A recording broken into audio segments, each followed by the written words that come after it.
La revolución industrial en Inglaterra.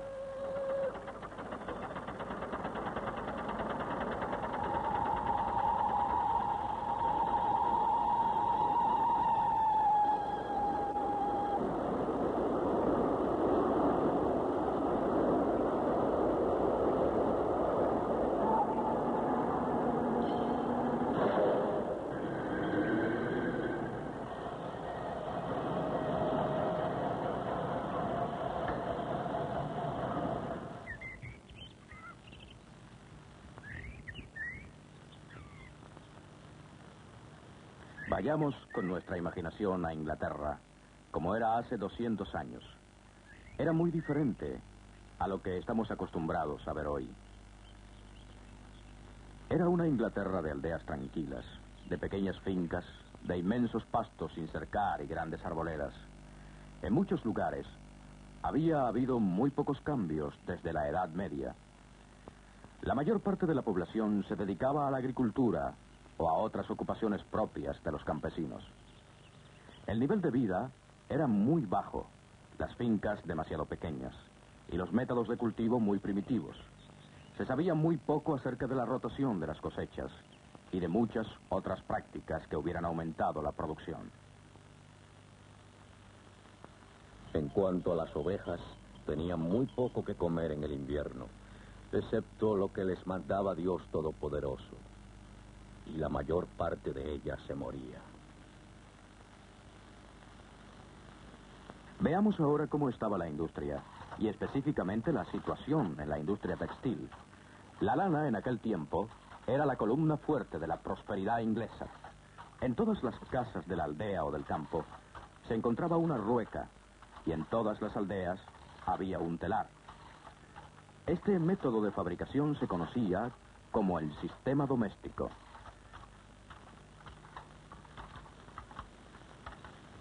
Timothy, ¿qué maestro? Ven aquí. Encárgate de esto. Tú sabes hacerlo. Este era el sistema doméstico.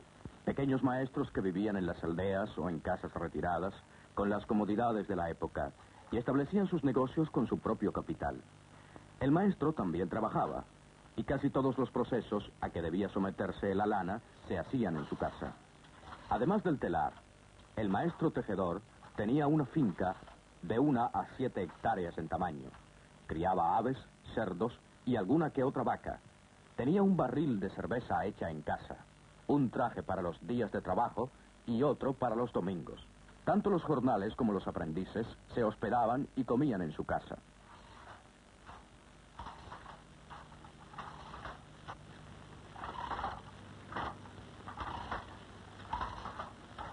Sigue un ritmo igual, ¿eh? Sí, maestro, procuro mantenerlo. Sí, ya lo sé, hijo. Los maestros y sus obreros, por lo general, estaban tan unidos en sentimientos que no deseaban separarse si no era necesario. 2, 3. Sí, eso es. Y los maestros consideraban que tenían el deber de conservar sus obreros, aunque los tiempos fueran malos. Así un obrero vivía y moría en el mismo sitio donde había nacido. El maestro y su familia usaban pocas cosas que no hubieran hecho ellos mismos. ¿Eh?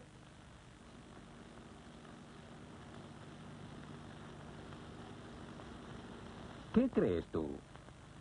Ay, le quedará muy lindo, ¿eh? Te voy a hacer un abrigo. Tienes mucha suerte, hijito. Ahora vete.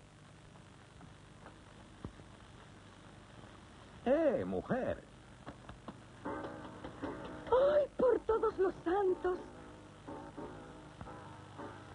Cultivaban en su propia finca lo que comían. Hilaban en su propia casa la lana con que hacían su ropa y obtenían dinero para sus otras necesidades vendiendo los tejidos de lana que hacían.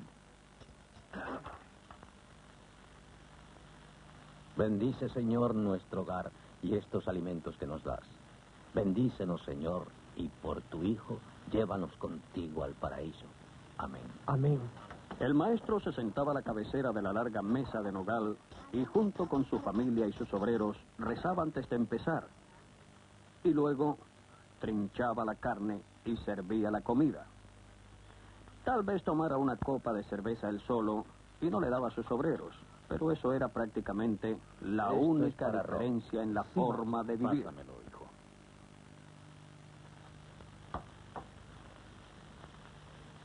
Te falta aún mucho que aprender, chico. La paga que recibo es poca. No conviene a los chicos tener dinero. Es cierto que esta situación tenía un aspecto muy triste, que revestía una gran injusticia. Había, por ejemplo, ciertas leyes del Parlamento que prohibían que los obreros fueran a la huelga para conseguir un aumento en sus salarios.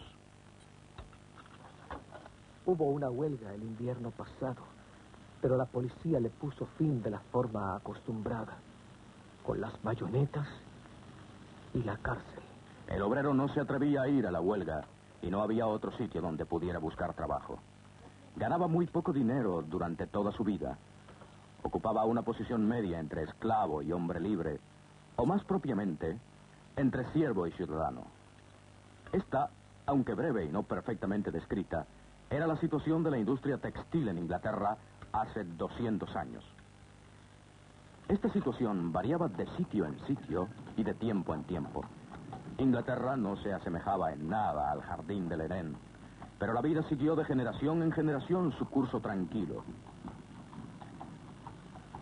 Y entonces, en los próximos 100 años, se transformó la nación. Fue en realidad una transformación total de la forma de vida inglesa. Las aldeas se convirtieron en pueblos, los pueblos en ciudades, y las industrias se mudaron de los tranquilos hogares a las fábricas.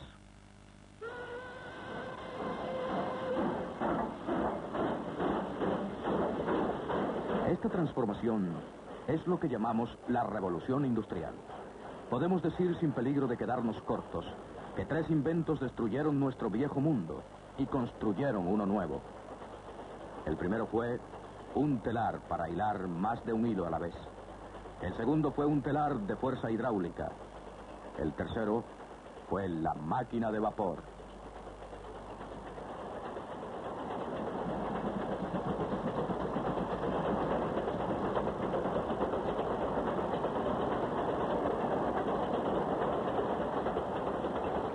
El primer telar llamado Spinning Jenny, el segundo telar y la máquina de vapor. 3 máquinas que junto con muchas otras transformarían el mundo del hombre. Desde que la historia lo recuerda, el hombre ha estado haciendo y usando herramientas. Una herramienta hace poco trabajo. Los músculos del obrero deben suplirle energía y su cerebro. La destreza. Siglos y siglos haciendo herramientas y usándolas. Y entonces, en el año 1765, hace unos 200 años,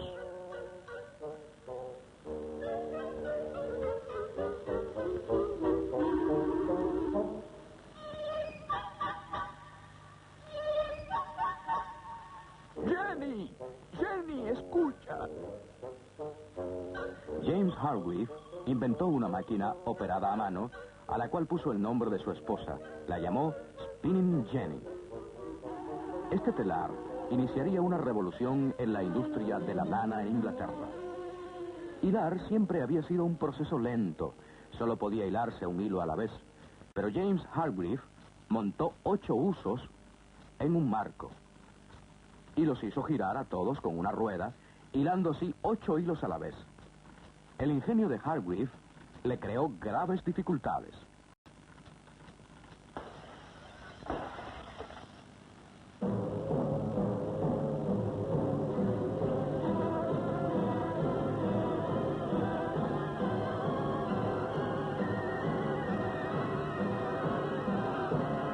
Los compañeros de oficio de Hargreaves temieron que ese nuevo telar les dejara sin trabajo. Pero él no cesó de hacer experimentos y pronto hizo otro telar que hilaba 16 hilos a la vez. Un niño, haciendo girar una rueda, podía hacer el trabajo que antes se realizaban más de 100 obreros. Y ahora toda la oposición del mundo no podía hacer variar el rumbo de la historia, porque un invento llevó a otro. En 1784, los habitantes de Goodby Marwood, una pequeña aldea del interior de Inglaterra, tenían motivos para estar preocupados. cosas extrañas sucedían en casa del reverendo Edmund Cartwright.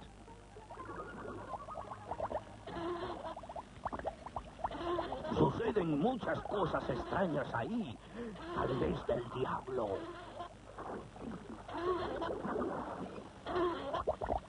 El reverendo Cartwright, según sus vecinos, no era un hombre bueno. Estaba dedicado a la brujería, pero sus temores no tenían fundamento. Cartwright, sencillamente, había inventado una máquina que era un gran paso de adelanto, porque ahora la energía no procedía de los músculos del obrero, como con la de Hargreave, sino de otra cosa, del agua. La energía del agua que fluye había sido aprovechada para mover una máquina que tejería telas. Un telar con energía hidráulica. La mano de obra en la fabricación de telas había terminado, como había terminado otra cosa, el viejo sistema doméstico de manufactura. Este telar resultaba muy caro y el tejedor promedio no podía comprarlo. Además, era muy grande para tenerlo en una casa. Pero sí un hombre podía comprar una docena de telares y colocarlos en un mismo edificio. Así el invento de este telar aceleró el desarrollo de las fábricas y el sistema que se implantaría en ellas. Ahora, en lugar de trabajar en su propia casa, el tejedor vivía en un sitio y trabajaba en otro. A pesar de lo natural que hoy nos parece esto, hubo amarga oposición a la tiranía del pito de la fábrica.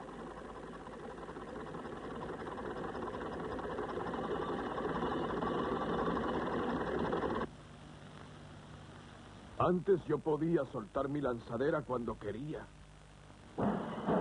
Pero fue otro invento el que le dio a la revolución industrial su mayor impulso.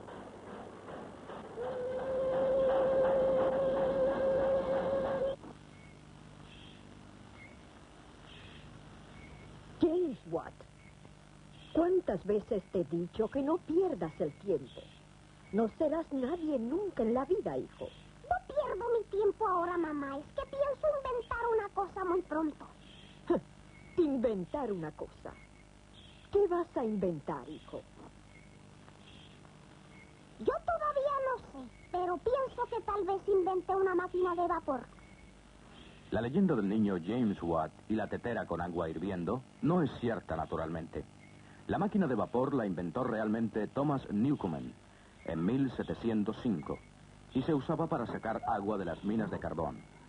Pero al taller de James Watt llevaron una de estas máquinas para ser reparada.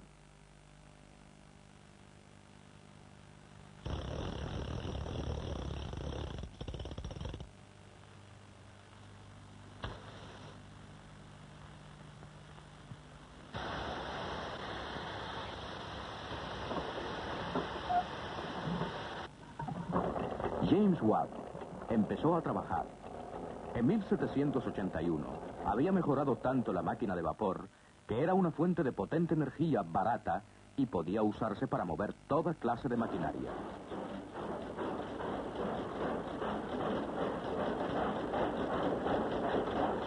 Ahora, con el invento de Watt y con mejores métodos para elaborar el hierro y el acero, la revolución industrial quedó establecida.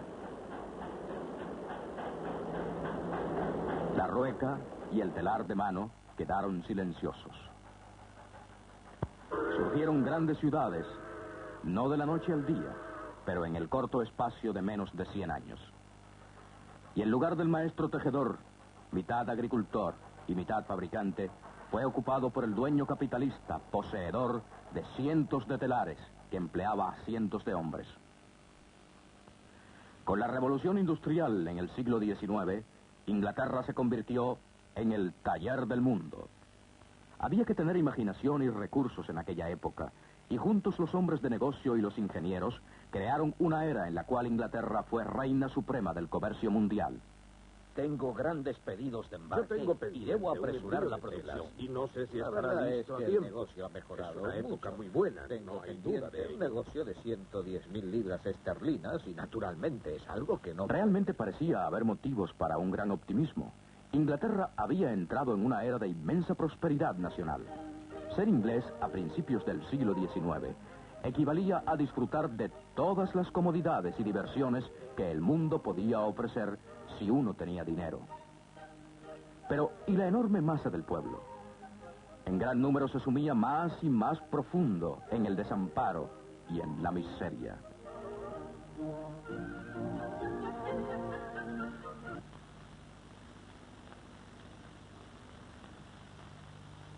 A cualquier hora del día puede verse a una mujer sacando agua de una zanja sucia y maloliente para usarla en su casa.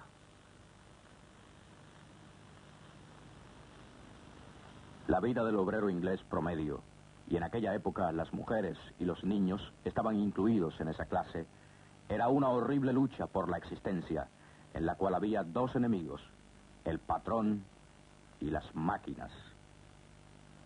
Sí, señor. Empecé a trabajar en la fábrica cuando tenía 7 años. Trabajo desde las 5 de la mañana hasta las 8 de la noche. Y hablan de los siervos.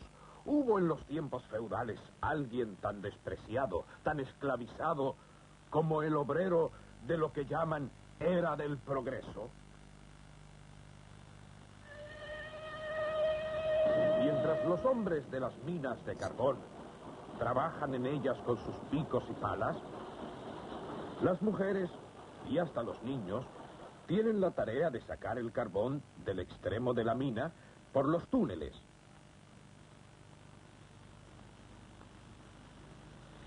El cinturón y la cadena es peor cuando estamos en cinta.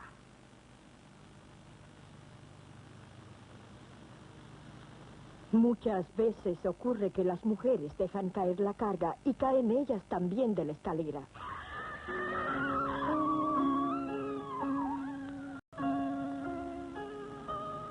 La verdad era que la nueva riqueza de Inglaterra y su supremacía en el mercado mundial estaban basadas en el amargo sudor del obrero, pésimas condiciones de viviendas y una gran miseria humana. ¿Era esta la nueva civilización que prometió la máquina?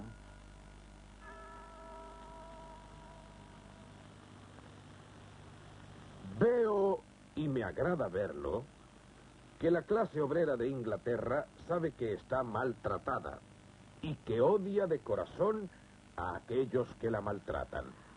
Hay una diferencia ahora hasta en la conducta de nuestros obreros. Algunos ni se dirigen a uno con el debido respeto. Todos los planes de reforma llegan demasiado tarde para evitar los terribles males que hace tiempo he visto a nuestro alrededor. Mis pobres obreros, ¿no les contraté justamente en el mercado? ¿No les he pagado sus salarios hasta el último chelín? Inglaterra, dijo el doctor Arnold, estaba en peligro. Debía inevitablemente recibir el baño sangriento de una revolución política.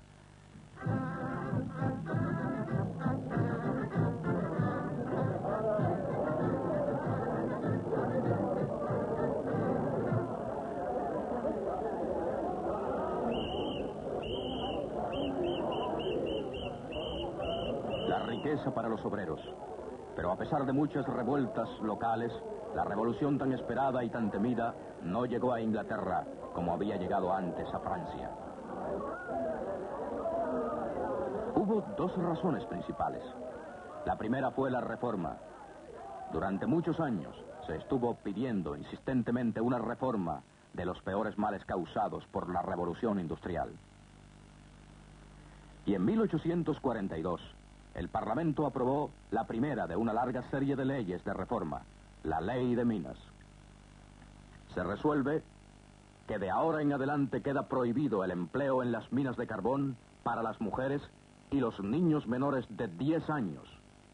En 1847 aprobaron la ley de las 10 horas.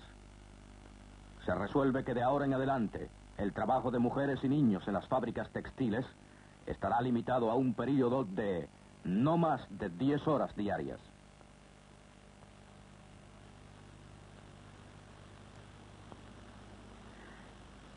Y en 1875, las uniones obreras, que hasta entonces habían estado restringidas por ley en sus poderes para negociar, recibieron completa protección legal. Ahora el obrero podía asociarse con sus compañeros para conseguir mejores condiciones de trabajo, menos horas y salarios más altos. La segunda razón para que la revolución industrial no se convirtiera en Inglaterra en una revolución política fue la producción. En los días de la labor manual, antes de las máquinas, un hombre necesitaba cerca de 18 horas para hacer un zapato. Un obrero diestro, hacía todas las tareas. El artesano, al terminar sus labores, tenía la sensación de haber hecho algo muy bueno. Pero solo para sobrevivir debía trabajar muy duramente, porque su producción era poca, necesariamente, ya que él tenía que realizar todas las tareas. Y aunque el resultado era de primera clase, el precio de los zapatos era demasiado alto. Muy pocos podían comprarlos.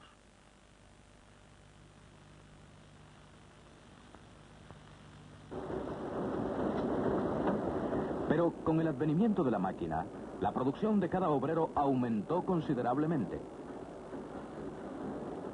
Desde que se prepara el cuero hasta que se termina el zapato, hay una gran división en la labor. Cada obrero realiza solo una tarea. Todo el día, una y otra vez, realiza una sola tarea. Terminar el zapato, después que el cuero está preparado, toma menos de 20 minutos, en lugar de las 18 horas del antiguo trabajo a mano. Así, cada hombre produce más. Su producción, gracias a la máquina, es más alta. Las horas de trabajo en la industria se han reducido, los salarios han subido y los precios han bajado. El obrero puede comprar sus propios productos. Más personas comparten la riqueza de la nación. Esa fue la promesa de la máquina y de la revolución industrial. Una promesa que es cierto que aún no se ha cumplido por completo, pero sin embargo es una promesa de mucho para todos.